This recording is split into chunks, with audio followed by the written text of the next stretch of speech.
Right, question of the day is how long can Zombie uphold that pose? Stardust 1-0 Solar. Forever, bro. Alright. Forever, bro, yeah? You're gonna thumbs up, man. Don't even need your hands. Alright, back in action. Game number 2 underway. Spot here in the bottom right corner of the map. It's gonna be the red Zerg player, Solar. Upper left, Oz, the yellow Protoss. My Insanity Stardust. Of course, we all know that Solar's from Samsung Galaxy, but what? Okay. I'm gonna challenge you. Create the best pun that you can with Solar and Stardust. Do you already have one like prepared? Is that what this is about? Not really, but I was trying to think of one, but I was like, you know what? Who's really good at making these ones?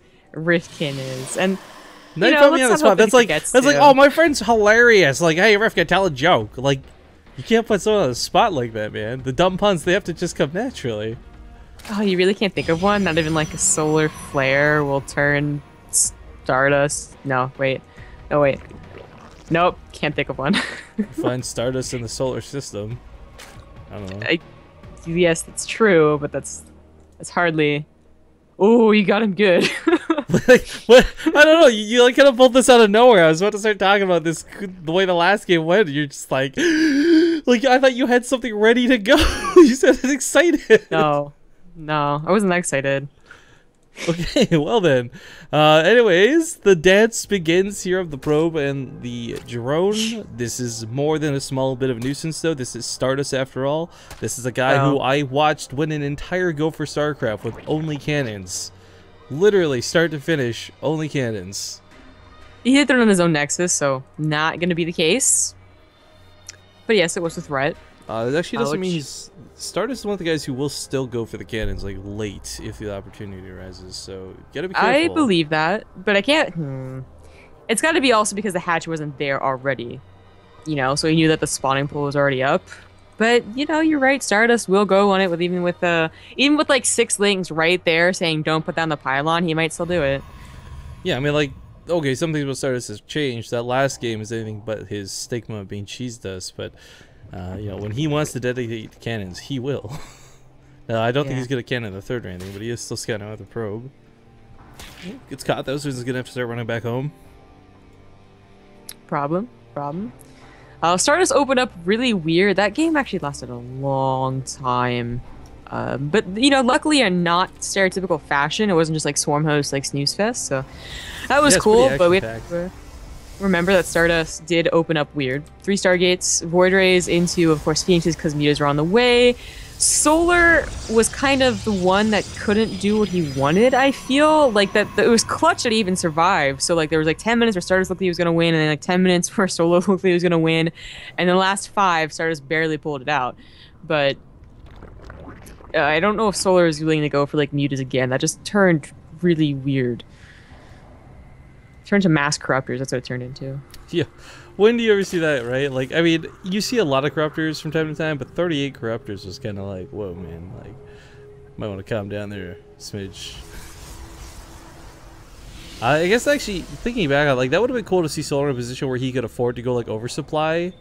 You know, make too many units, do the whole drone cancel thing, and then perhaps, then that's where you get the extra corruptors with, but... I think one of the big things you pointed out, we may very well see again, was like he relied on Zerglings for so much of that game, like, and they worked for a while until finally Stardust said, "Oh, I should get an armor upgrade." Yeah. So going for double gas. I don't know if he's gonna go for speedlings again. Obviously, they're not gonna be the earliest speedlings, so an attack on a very quick third would be kind of hard to pull off. Stardust could get away with it. We do have just +1 and a couple of sentries on the way, so yeah, okay, that's what he's gonna do. 630 Nexus. It's gonna finish by the time Solar, you know, maybe gets speed, has a Roach Roam ready to go, and Roach is ready to go. So that's, I mean, Solar sees it, but what can he really do about it? Yeah. I think for... I mean, okay, so here's the thing, right? Like, brass tacks for a sec. Ignoring what's going to possibly happen in this game, I do want to remind everybody it's the first game in this group stage C&D. there's really not a whole lot riding on this particular set yet. You know, it's not like, oh my god, Solar's on the verge of getting knocked out of the group versus map score for this and that. Same with Stardust for that matter. So like the pressure definitely isn't really here yet, but every game does count. Every map matters, and of course, you know, worst case scenario, you have to worry about map score if your overall wins aren't that great. I mean, there's a lot of finicky things to go into this, but I guarantee you, I don't think either of them are really too worried about it right now. A lot of the time, a lot of the players we talk to as well, especially it seems like Koreans, they don't really think, they are the most extreme tunnel vision, I gotta win this game and I'm not worried about much else type things. Just call people things, Rifkin. I guess, yeah. I was kind of referring more to the mental state than the person, so I wasn't quite sure how to refer to that, but you know, like there's the joke where like a lot of the Koreans actually had no idea the Dream Pool was coming because none of them like cared to think about anything outside of what was happening immediately. So anyways, so both players in this with a pretty nice mindset, I imagine, but Solar is marching across the map with a ton of roaches. Right, so he wasn't able to stop the Nexus from getting up. You know, that's something he could have done if he had speed, you know, as soon as possible, but he is still going to try and punish it. Now he's going to have cannons, he's going to have SimCity, and he's going to have a few units at least. Actually, he might be forced to recall, meaning that he doesn't have a mothership cannon. He only has the regular cannon, there's only one of them. And the recall forces all these units choked in here at the third, which may actually not work so well, as Solar's just going to, yeah, redirect his attention to the natural. I mean, what is there to stop this with, like, one cannon? A couple of pylons coming down, but there's so many roaches. He's got to be worried about getting trapped in these force fields. There we go. He's going to try and focus on some of the sentries here on the other side of that wall, but meanwhile, going to knock down the Cyber Corps. I mean, no more sentries, no more stalkers, and access to the cannon. I'm so surprised he didn't warp in another stalker. He actually he has no units warping in. Now a couple of zealots finally do into the main, but I mean, he's depending mostly on sentries for DPS, so this attack's not dying. No, certainly not. The roaches, I don't think are going to go down either. These sentries have got to deal with all these flooding lings. Force fields actually miss some of the roaches and get them more connected to the sentries, if anything.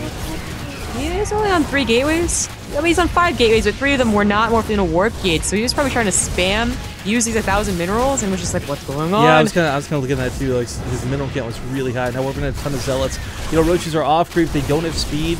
The zealots will actually clean this up. Stardust, it's going to take some losses, but the question is how much, right?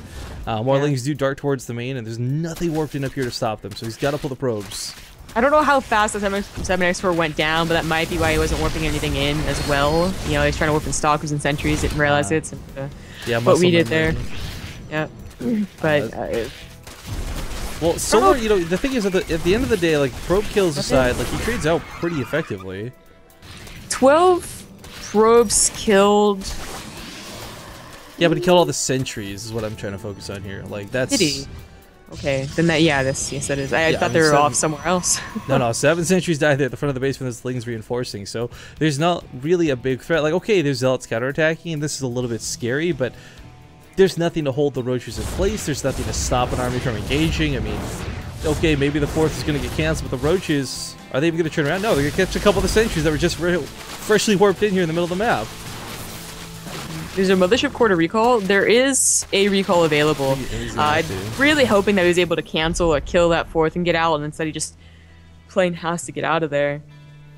Well, Solar is... this is not a style that I've really seen him go with before. He's so aggressive and so crazy, but it's worked out really nicely. He's even going to get the upgrades here, so he'll get to cancel level 2, which makes these stalkers not quite as good. I mean, like, there is a tipping point, like +2 blink stalkers, not +1 blink stalkers is the move, guys, because stalkers need those upgrades pretty heavily to work most effectively. But as the force field wears off, these things are going to be able to start running through. He's going to kill pylons.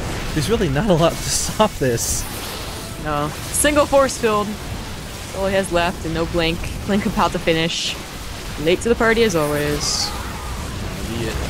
Oh, bro. The bro goes down, and GG. Alright, game number 2 goes to Solar, brings the series back, ties it up now 1-1.